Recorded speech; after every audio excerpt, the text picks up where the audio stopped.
Hello students, तो कैसे हैं आप सभी। आई होप आप बहुत अच्छे से होंगे और एग्जाम की प्रिपरेशन में लगे होंगे। तो मैं सरोज स्वागत करती हूं आपका आज की इस क्लास में। तो आज की क्लास जो रहेगी सीटेट पेपर नंबर 2 के लिए जो टॉपिक है वो है शिक्षण विधियां, टीचिंग मेथड्स। टीचिंग मेथड्स एक इतना इम्पॉर्टेंट टॉपिक है जिससे रिलेटेड जो है वो हर एग्जाम में क्वेश्चन जो है वो पूछे जाते हैं। फिर चाहे आप एचपी टैट की प्रिपरेशन कर रहे हो, सी टैट की प्रिपरेशन कर रहे हो या किसी और स्टेट के टेस्ट की प्रिपरेशन कर रहे हो, तब भी आपके लिए ये टॉपिक बहुत इम्पॉर्टेंट है। और ये ऐसा टॉपिक है जिसमें हर विधि का जो हर शिक्षण विधि है उसका आपको पता होना चाहिए कि किसके द्वारा दी गई है, कौन सी विधि जो है वो चिल्ड्रन सेंटर्ड है और कौन सी विधि जो है वो टीचर सेंटर्ड है। चलिए आज की क्लास में यही डिस्कशन हम करेंगे और जो क्वेश्चंस हैं 20 क्वेश्चंस जो है हम पढ़ेंगे। और ये सभी क्वेश्चन जो हैं वो पी बाई क्यूज हैं, तो बहुत इंपॉर्टेंट क्लास है। क्लास को स्किप बिल्कुल मत कीजिएगा, एंड तक जरूर देखिएगा। बाकी अगर आपने चैनल को अभी तक सब्सक्राइब नहीं किया है तो चैनल को भी जरूर सब्सक्राइब कर लें और साथ में लगे बेल आइकन को प्रेस कर दें। साथ में क्लास को शेयर करना बिल्कुल ना भूलें। कमेंट करके आप मुझे अपना सुजेशन या आप कोई स्पेसिफिक टॉपिक पर वीडियो चाहते हो वो भी आप मुझे बता सकते हो। बाकी क्लास को लाइक तो जरूर कर दें। चलिए शुरू करें। फर्स्ट क्वेश्चन है हमारा कि आगमनात्मक शिक्षण विधि, जिसको कहा जाता है इंग्लिश में inductive method, inductive teaching method जो है उसका मुख्य शिक्षण सूत्र कौन सा है।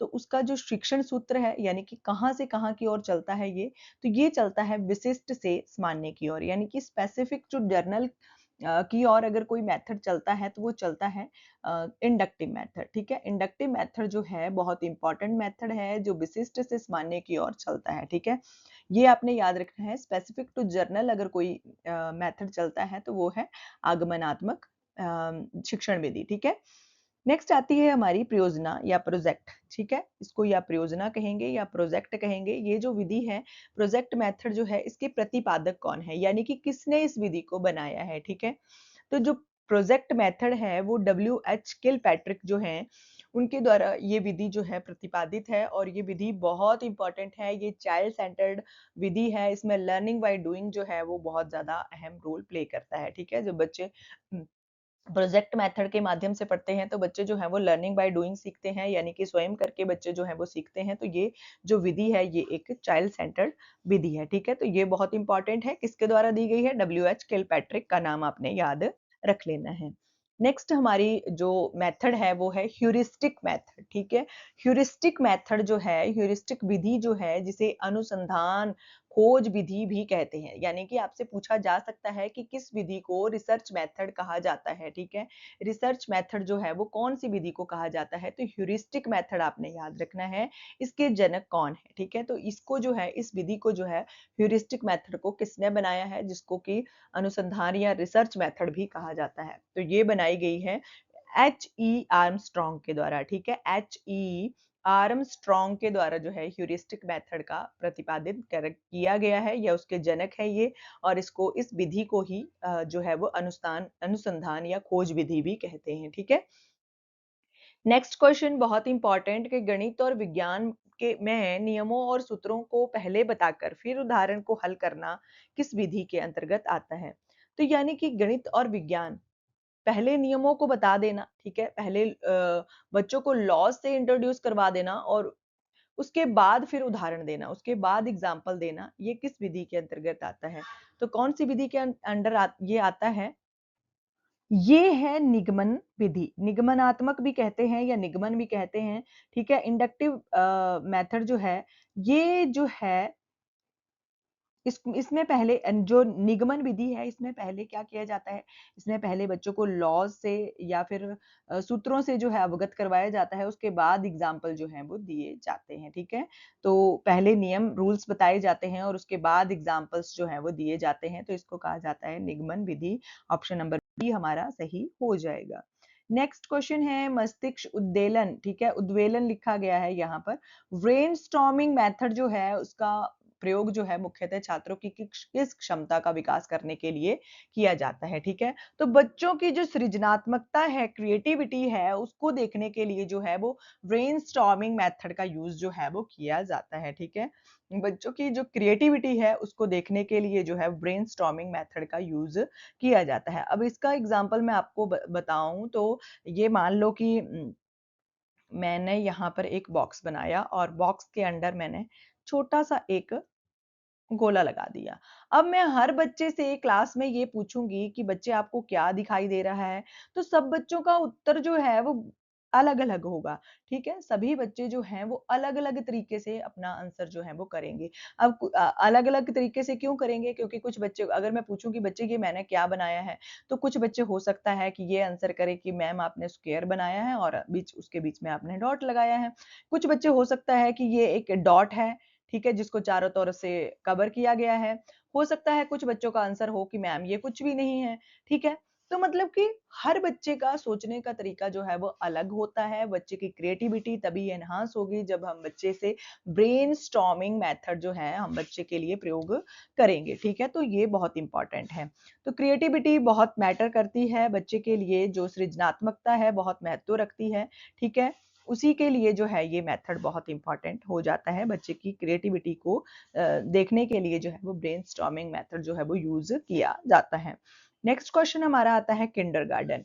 अब किंडरगार्टन जो है ये शिक्षण विधि के प्रतिपादक कौन है? तो किंडरगार्टन मेथड आपको पता है फ्रेडरिक फ्रोबेल के द्वारा दिया गया है। फ्रेडरिक फ्रोबेल जो हैं उनके द्वारा किंडरगार्टन विधि का जो है वो प्रतिपादन किया गया है। बहुत इंपॉर्टेंट है ये किंडरगार्टन, बहुत एग्जाम्स में पूछी गई है, ठीक है? और आगे भी ये जो है वो पूछी जा सकती है, ठीक है?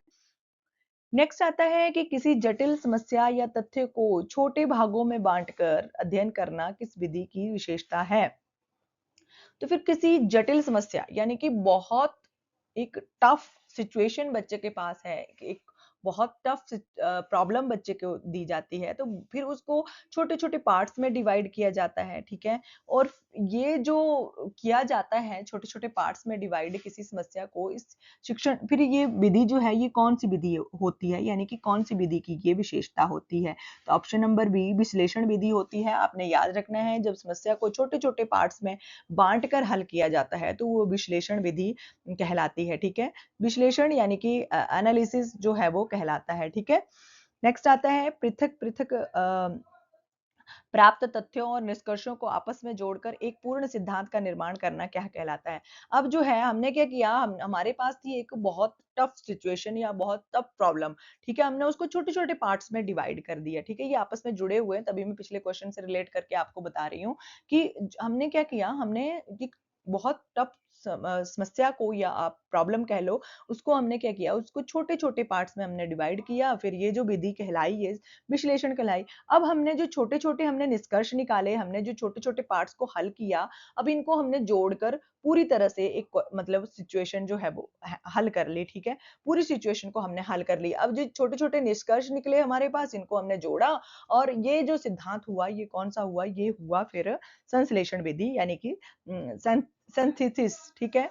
सिंथेसिस जो मेथड है वो कहलाया, ठीक है? जब तोड़ा हमने किसी समस्या को छोटे-छोटे पार्ट्स में वो विश्लेषण कहलाया और जब ने हमने उन्हीं पार्ट्स को छोटे-छोटे जो पार्ट्स किए उनको हमने हल करके जब वापस जोड़ा तो वो संश्लेषण विधि कहलाई, ठीक है?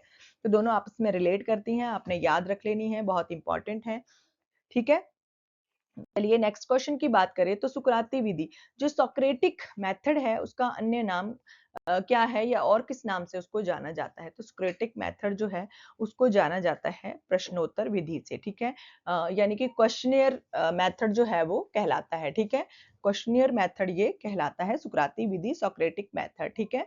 और ये सुकरात के द्वारा जो है वो दी गई थी, ठीक है? ये बहुत ही इंपॉर्टेंट है, ठीक है? प्रश्नोत्तर विधि कहा जाता है सुकराती विधि को, ठीक है? नेक्स्ट है डाल्टन योजना। जो डाल्टन योजना है या डाल्टन प्लान है उसकी प्रयोगशाला जो है किस उस विधि के जो प्रतिपादक हैं वो कौन है? तो डाल्टन मेथड के जो प्रतिपादक हैं हेल्टन पार्क हस्ट हैं, ठीक है? हेलन पार्क हस्ट जो हैं वो डाल्टन मेथड के या डाल्टन प्लान के जो हैं वो प्रतिपादक कहलाते हैं, ठीक है? नेक्स्ट आता है हमारा क्वेश्चन कि सीटेट स्तर पर सामाजिक अध्ययन एवं पर्यावरण में वास्तविक जीवन के अनुभवों को जोड़ने हेतु सबसे उपयुक्त विधि कौन सी होती है? तो सबसे उपयुक्त विधि कौन सी है जो जब हम क्या करते हैं कि सामाजिक अध्ययन और पर्यावरण के वास्तविक जीवन के अनुभवों को जोड़ते हैं आपस में, तो ये सबसे उपयुक्त जो मेथड है वो कौन सी कहलाती है? तो यहाँ पर हमारे पास 4 विधियाँ दी गई हैं। तो व्याख्यान विधि है, पाठ्यपुस्तक विधि है, क्षेत्रीय भ्रमण विधि है, निगमन विधि है। तो आपको पता है क्षेत्रीय भ्रमण यानी कि जो फील्ड ट्रिप है वो बहुत ज़्यादा अहम रोल प्ले करती है वास्तविक जीवन के अनुभवों को जोड़ने के साथ। मान लो कि हमने जो सोशल साइंस है उसकी टीचिंग करवानी है, हमने बच्चे को एक टॉपिक पढ़ाना है, किसी बिल्डिंग के बारे में बहुत इम्पोर्टेंट अगर कोई इमारत है उसके बारे में पढ़ाना है। मान लो कि उदाहरण के तौर पर मैं आपको कहूँगी, आपने ताजमहल के बारे में बच्चों को पढ़ाना है, तो आप बच्चों को जितना मर्ज़ी सिखा लो कि ताजमहल व्हाइट है, इस कलर का है, उसमें ऐसे-ऐसे पेड़ लगे हुए हैं, उसमें मतलब कि गोल शेप है उसकी, मतलब ऊपर से गुंबद है, या आप जिस तरह से पढ़ा लो, अगर आप बच्चों को वहाँ पर लेके जाते हो, फील्ड ट्रिप बच्चों को वहाँ की करवाते हो, तो जो बच्चा वहाँ पर जाकर स्वयं सीखेगा, उस तरह से आप क्लास में बच्चे को नहीं सिखा सकते हो। तो इन चारों विधियों में से अगर सामाजिक अध्ययन यानी कि सोशल साइंस के लिए पूछी जाती है सबसे इम्पोर्टेंट विधि, तो क्षेत्रीय भ्रमण विधि जो है वो बहुत इम्पोर्टेंट कहलाएगी, ठीक है? फील्ड ट्रिप जो है वो बहुत इम्पोर्टेंट कहलाएगी, ठीक है? ये सीटेट का बहुत इम्पोर्टेंट क्वेश्चन है जो हर बार बहुत बार-बार पूछा जाता है और हर बार घुमा-फिरा के ये क्वेश्चन जो है वो पूछा जाता है, ठीक है? नेक्स्ट आता है सूक्ष्म शिक्षण, यानी कि माइक्रो टीचिंग। माइक्रो टीचिंग का मुख्य उद्देश्य क्या होता है? माइक्रो टीचिंग आपको पता है जब हम बीएड कर रहे होते हैं तो उस टाइम पे माइक्रो टीचिंग की क्लासेस ली जाती हैं, जिसमें आपको पता है कि जो 5 से 6 स्टूडेंट्स जो होते हैं उनको ही छात्र बनाकर बिठाया जाता है और फिर किसी एक पीपल टीचर के द्वारा जो है वो उसको टीचिंग जो है वो करवानी होती है, ठीक है? तो ये बहुत इम्पोर्टेंट है माइक्रो टीचिंग, ठीक है? तो इसका उद्देश्य क्या होता है? क्यों करवाई जाती है ये माइक्रो टीचिंग? क्यों 5-7 मिनट की क्लास ली जाती है? एक प्यूपिल टीचर के द्वारा क्यों माइक्रो टीचिंग बहुत इम्पोर्टेंट कहलाती है? माइक्रो टीचिंग का उद्देश्य ये है कि भावी शिक्षकों यानी कि आने वाले शिक्षकों, ठीक है? जो बीएड में प्रशिक्षु शिक्षक होते हैं, उनको विशिष्ट शिक्षण कौशलों का विकास करना। उनमें जो कमियाँ हैं, वो वहीं पे माइक्रो टीचिंग के अंडर ही जो कमियाँ हैं वो सारी ही सॉल्व हो जाएँ कि जो भी बच्चा गलतियाँ कर रहा होता है, जो बाकी साथ में 5 से 6 जो पीपल टीचर बैठे होते हैं, वो ऑब्ज़र्व करते हैं, फिर फीडबैक देते हैं कि आपने ये गलती करी, आपकी ये कमी थी, फिर उस कमी को सुधारा जाता है। तो इन शिक्षण कौशलों का विकास करना ही माइक्रो टीचिंग का मेन ऑब्जेक्ट जो है वो कहलाता है, ठीक है? तो बहुत इम्पोर्टेंट है ये माइक्रो टीचिंग, ठीक है? 5 से 7 मिनट की जो क्लास रहती है, ठीक है? ये बहुत इम्पोर्टेंट कहलाती है भावी शिक्षकों के लिए, ठीक है? उनमें विशिष्ट कौशलों का विकास करना यही इसका उद्देश्य होता है। नेक्स्ट हम देखते हैं प्लेबे मेथड, ठीक है? प्लेबे जो शब्द है उसका प्रयोग जो है सर्वप्रथम शिक्षण विधि के संदर्भ में किसने किया था, ठीक है? यानी कि आप सीधे तौर पर क्वेश्चन कह लो कि प्लेबे मेथड के आपने आपसे जनक पूछे गए हैं, तो कौन थे प्लेबे मेथड के जनक? तो ये हैं हेनरी कॉल्डवेल कुक, ठीक है? हेनरी कॉल्डवेल कुक जो हैं वो प्लेबे मेथड के सर्वप्रथम इन्होंने प्रयोग किया था और इसके जनक आपको पता है फ्रॉबेल भी कहे जाते हैं प्लेबे विधि मेथड के, ठीक है? तो ये सर्वप्रथम जो शब्द का प्रयोग किया गया था वो हेनरी वेल कुक के द्वारा किया गया था, ठीक है? नेक्स्ट क्वेश्चन है कि व्याख्यान विधि जिसको लेक्चर मेथड कहा जाता है, उसके संदर्भ में कौन-सा कथन जो है वो सत्य है? यानी कि हमारे पास 4 कथन दिए गए हैं तो बताना है लेक्चर मेथड के लिए कौन-सा जो कथन है, कौन-सी जो कोटेशन है वो सही है। तो नंबर 1 पर लिखी गई है कि यह पूर्णतः बाल केंद्रित विधि है, बिल्कुल भी नहीं, लेक्चर मेथड बाल केंद्रित विधि बिल्कुल नहीं है, चाइल्ड सेंटर्ड बिल्कुल नहीं है, क्योंकि लेक्चर मेथड में तो टीचर बोल रहा होता है, बच्चे जो हैं वो बिल्कुल निष्क्रिय होकर सुन रहे होते हैं। ठीक है? तो ये गलत हो गया, ये एलिमिनेट हो गया हमारा ए। बी है कि ये उच्च कक्षाओं में कम समय के लिए कम समय में अधिक विषय सामग्री देने हेतु उपयोगी है, ठीक है? तो ये बिल्कुल परफेक्ट है कि ये उच्च कक्षाओं में जब हायर लेवल की कक्षाएँ होती हैं, अब जैसे आप कॉलेज समझ लो या प्लस 1 प्लस 2 समझ लो, ठीक है? 11th-12th समझ लो, उन कक्षाओं में ये जो है वो कम समय में बहुत ज़्यादा जानकारी देने के लिए जो है अधिक सामग्री देने के लिए जो है वो बहुत उपयोगी कहलाती है व्याख्यान विधि। तो ये सही हो गया। अब तीसरा देखते हैं कि इसमें छात्र जो है अत्यधिक सक्रिय भूमिका बिल्कुल भी नहीं, अगर लेक्चर टीचर दे रहा है तो फिर बच्चे क्यों एक्टिव होंगे? ठीक है, ये बिल्कुल गलत हो जाएगा। नेक्स्ट है कि यह जो है वो करके सीखने के सिद्धांत पर आधारित है, बिल्कुल भी नहीं। व्याख्यान विधि जो है उसमें सिर्फ टीचर जो है वो एक्टिव होते हैं, टीचर बोल रहे होते हैं, बच्चे जो हैं बिल्कुल जो है वो निष्क्रिय होकर सुन रहे होते हैं, ठीक है? तो ये हायर लेवल की जो कक्षाएँ हैं उनके लिए इम्पोर्टेंट है, उनके लिए बहुत इम्पोर्टेंट विधि ये मानी जाती है, ना ही तो ये चाइल्ड सेंटर्ड है और ना ही ये विधि जो है वो करके सीखने पर आधारित है, लर्निंग बाय डूइंग है, ठीक है?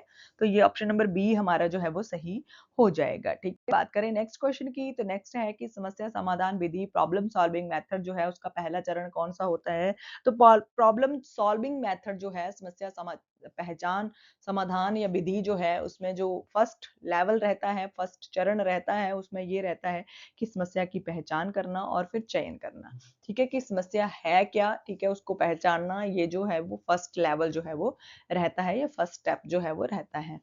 नेक्स्ट आता है हमारा कि बाल केंद्रित शिक्षा जो चाइल्ड सेंटर्ड एजुकेशन है उसमें शिक्षक की मुख्य भूमिका किस रूप में होती है? तो जो चाइल्ड सेंटर्ड एजुकेशन है उसमें शिक्षक जो है वो मुख्य भूमिका जो है शिक्षक की वो किस रूप में होती है? तो उसकी भूमिका जो है सुगमकर्ता या सुविधादाता के रूप में होती है, ठीक है? एक फैसिलिटेटर के रूप में एक टीचर जो है वो काम करता है, ठीक है? तानाशाह बिल्कुल नहीं होता है, डिक्टेटर बिल्कुल नहीं होता है, केवल ज्ञान देने के लिए एकमात्र स्रोत बिल्कुल नहीं होता है, कठोर प्रशासक भी नहीं होता है, वो एक सुगमकर्ता या सुविधादाता, एक फैसिलिटेटर के रूप में काम करता है, अगर चाइल्ड सेंटर्ड एजुकेशन हो तो, ठीक है? नेक्स्ट क्वेश्चन की बात करें तो नेक्स्ट क्वेश्चन है कि सामाजिक अध्ययन में ऐतिहासिक घटनाओं या पुरातात्विक अवशेषों का अध्ययन करने कराने हेतु कौन सबसे प्रामाणिक विधि जो है वो कौन सी? ऐतिहासिक अगर आपसे पूछा गया है, प्राचीन घटनाएं अगर आपसे पूछा गया है, तब आपने बिना सोचे कौन सी विधि लगानी है? वो लगानी है आपने स्रोत विधि यानी कि सोर्स मेथड, ठीक है? सोर्स मेथड जो है वो बहुत इंपॉर्टेंट है ऐतिहासिक घटनाओं या पुरातात्विक अवशेषों का अध्ययन करने हेतु, ठीक है? सबसे प्रामाणिक विधि है ये सामाजिक अध्ययन की घटनाओं के लिए, ठीक है? तो स्रोत मेथड जो है, सोर्स मेथड जो है वो आपने बिना सोचे समझे ही टिक कर देना है अगर आपसे ऐतिहासिक घटना या प्राचीन घटनाओं से रिलेटेड कोई क्वेश्चन पूछा जाता है तो। नेक्स्ट आती है हमारी लैबोरेटरी मेथड प्रयोगशाला विधि में मुख्य रूप से मनोवैज्ञानिक सिद्धांत पर आधारित है। तो किस मनोवैज्ञानिक सिद्धांत पर आधारित है लैबोरेटरी मेथड? लैबोरेटरी मेथड जो है वो करके सीखना, ठीक है? बच्चे जो हैं वो स्वयं प्रयोग करके सीखते हैं तो लर्निंग बाय डूइंग है ये मेथड लैबोरेटरी मेथड जो है वो लर्निंग बाय डूइंग है, ठीक है? नेक्स्ट आती है हमारी दल शिक्षण। टीम टीचिंग जो है उसका सही अर्थ क्या होगा? तो टीम टीचिंग क्या होती है? टीम टीचिंग ये होती है कि जब 2 या 2 से अधिक शिक्षक जो हैं योजनाबद्ध रूप से मिलकर किसी विषय को का शिक्षण करवाते हैं, ठीक है? योजनाबद्ध तरीके से जब 2 टीचर या 2 से अधिक टीचर जो हैं वो मिलकर जो है वो शिक्षण करवाते हैं, ठीक है? तो उसको दल शिक्षण या टीम टीचिंग जो है वो कहा जाता है, ठीक है? नेक्स्ट हमारा लास्ट क्वेश्चन है आज की क्लास का कि आगमन विधि जो इंडक्टिव मेथड है उसमें संबंध में जो निम्नलिखित में से कौन-सा कथन जो है वो असत्य या गलत है, ठीक है? तो गलत आपने पहले ही टिक कर लेना है। बहुत सारे स्टूडेंट्स क्या सोचते हैं कि अगर आगमन लिखा है तो सिर्फ क्वेश्चन को आगे तक नहीं पढ़ते हैं और बस जो सही लगता है उनको वो टिक करके आ जाते हैं। तो गलत पूछा गया है यहाँ पर कथन। कथन जो गलत होगा वो चारों में से होगा ऑप्शन नंबर सी कि इसके द्वारा पाठ्यक्रम अत्यंत तीव्र गति से समाप्त हो जाता है, ठीक है? तो जो इंडक्टिव मेथड है वो उसमें जो है वो जो लेसन है वो बहुत तीव्र गति से समाप्त हो जाता है। ये जो है वो बिल्कुल गलत है क्योंकि इंडक्टिव मेथड में ऐसा बिल्कुल नहीं होता है, ठीक है? बाकी जो है बिल्कुल सही है कि ये बाल केंद्रित और मनोवैज्ञानिक विधि है, ठीक है? ये भी ठीक है। ये छात्रों की वैज्ञानिक दृष्टिकोण को विकसित करती है, ये भी ठीक है। ये उदाहरण से नियम की ओर चलती है, ये भी बिल्कुल ठीक है। पहले उदाहरण दिए जाते हैं, एग्ज़ाम्पल्स दिए जाते हैं, उसके बाद रूल्स जो हैं वो बताए जाते हैं, ठीक है? तो ये पाठ्यक्रम इसके द्वारा जो है वो बहुत तीव्र गति से समाप्त हो जाता है, ये बिल्कुल गलत होगा, ठीक है? तो ऑप्शन नंबर सी हमारा सही हो जाएगा। तो आज की क्लास के लिए बस इतना ही, मिलते हैं आपसे नेक्स्ट क्लास में। Thank you for watching.